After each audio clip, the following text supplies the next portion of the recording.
अमित शाह साहब हमें गोली मरवा दे, हमारा इनकाउंटर करा दे या हमें जेल में बंद कर दे, यूएपीए लगा के टाड़ा लगा जो इनके बस की लगा ले, लेकिन ईवीएम से चुनाव नहीं होने। नमस्कार, आदाब, सत श्री अकाल, जय भीम, जोहार। मेरा नाम है कन्हैया कुमार। दोस्तों, जो सबसे ज़्यादा चर्चित मुद्दा हो, जो सबसे ज़्यादा मुद्दा गरमाया हुआ है, वो ईवीएम को लेकर के गरमाया हुआ है। आखिरकार दोस्तों, वो ईवीएम को लेकर के भी इसलिए गरमाया हुआ है क्योंकि 2024 में लोकसभा चुनाव है। 2-3-4 महीने, लगभग 3-4 महीने अभी बचे हुए लोकसभा चुनाव को।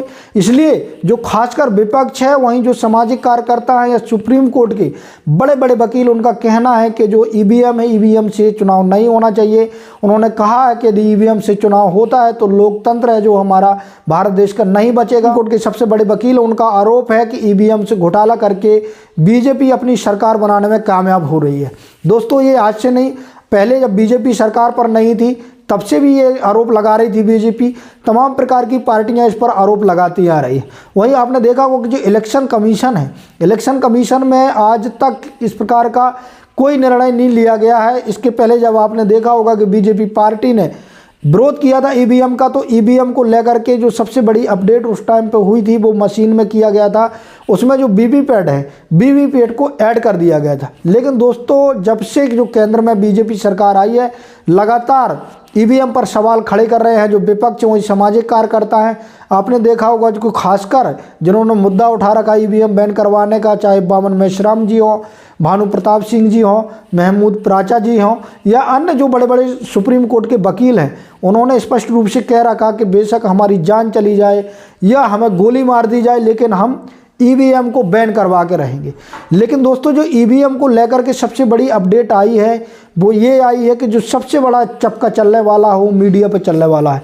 आपने देखा वो लगातार जो बहुजन मीडिया है, खासकर वो ईवीएम की जो खबर है वो दिखाने का काम कर रहे हैं। लेकिन दोस्तों, सोचने समझने वाली बात ये होगी कि अब लोकतंत्र में मीडिया को खबर दिखाना भी बड़ा मुश्किल पड़ रहा है। सूत्रों के हवाले से जो खबर मिली है वो ये मिली है कि जो मीडिया है, जो खासकर इलेक्शन कमीशन के खिलाफ या फिर जो ईवीएम को लेकर के खबरें चला रहा है, उनके खिलाफ बहुत बड़ी कार्रवाई होने वाली है।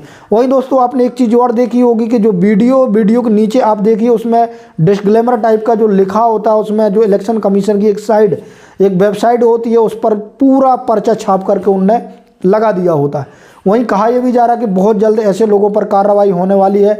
आपने देखा होगा कुछ समय पहले उन्होंने स्पष्ट रूप से कहा था, सुप्रीम कोर्ट ने भी कहा था कि यदि कोई सवाल खड़े करता है तो उससे नोटिस मांगा जा सकता है।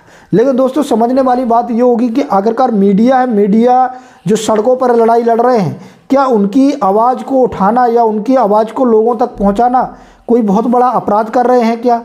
मीडिया अपनी तरफ से तो वो कह नहीं रहा कि ईवीएम बैन होना चाहिए। जनता की मांग है, लोगों की मांग है, विपक्ष के नेताओं की मांग है, और वो दिखाने का काम कर रही जो मीडिया कर रही।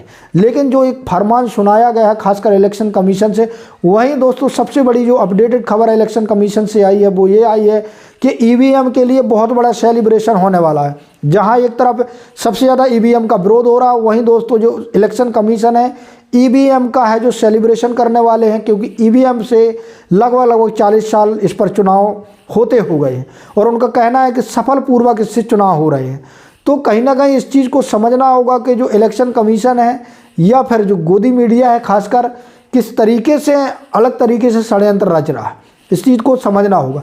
वहीं ईवीएम को लेकर के जिस प्रकार से आपने देखा होगा कि चाहे महमूद प्राचा जी हों, भानु प्रताप सिंह जी हों, या लगातार जो सोशल वर्कर हैं, लगातार जंतर मंतर पर अड़े हुए हैं, लगातार प्रोटेस्ट कर रहे हैं। उनका कहना है कि ईवीएम बैन होना चाहिए। जब तक ईवीएम बैन नहीं होगी, बेशक अमित शाह जी मुझे गोली मरवा दे, लेकिन हम इस पर अड़े रहेंगे, खासकर जो महमूद प्राचा जी ने कहा है।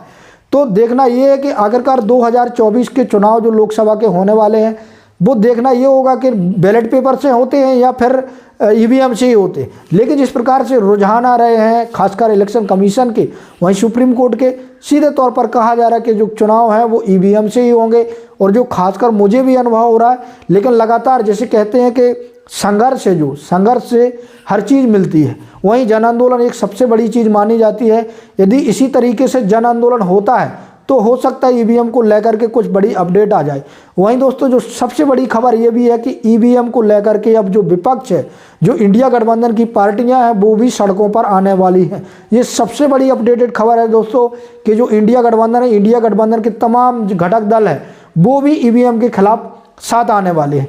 वहीं आपने देखा होगा कि जो ईवीएम को लेकर के सबसे बड़ी मांग की थी इंडिया गठबंधन ने, उन्होंने स्पष्ट रूप से कहा था कि यदि ईवीएम बैन करने के मूड में नहीं है तो ईवीएम बैन मत करिए। सीधे तौर पर मांग थी कि जो वीवीपैट की पर्ची है, वो वीवीपैट की पर्ची है, वो जो वोटर है वोटर को मिलनी चाहिए और वो एक वोटर बॉक्स होगा, उस वोट बॉक्स में वो डालेगा। तो जो ये विपक्ष की सबसे बड़ी मांग थी। लेकिन दोस्तों जो मैंने इंटरव्यू के जरिए या तमाम प्रकार के जो तकनीकी वैज्ञानिक हैं या फिर जो इंजीनियर हैं उनके माध्यम से देखा मैंने कि इस पर भी भारी गड़बड़ियां हो सकती। उन्होंने स्पष्ट रूप से कहा कि यदि वोटर हो सकता है, जो उसका रोल होता है, जो प्रिंटर रोल होता है, वो कहीं भी आसानी से मिल जा सकता है। यदि वो पर्चियां छपवा करके पहले से अपने जेब में रखा है तो 2010 वोट में जा करके वो भी डाल सकता है। तो जो ये विपक्ष की मांग थी, कहीं ना कहीं इस पर भी सवाल खड़े हो रहे हैं कि ये भी पूर्ण रूप से नहीं हो सकती। लेकिन जो खासकर सुप्रीम कोर्ट के वकील हैं, चाहे भानु प्रताप सिंह जी हों, महमूद प्राचा जी हों, लगातार कह रहे हैं कि ईवीएम को पूर्ण तरीके से बैन होना चाहिए। गुजारिश है, कभी तक आपने हमारे BM News 90 को सब्सक्राइब नहीं किया तो सब्सक्राइब कर लें, साथ में बेल आइकन को प्रेस कर लें, वहीं वीडियो को लाइक जरूर कर दें। धन्यवाद।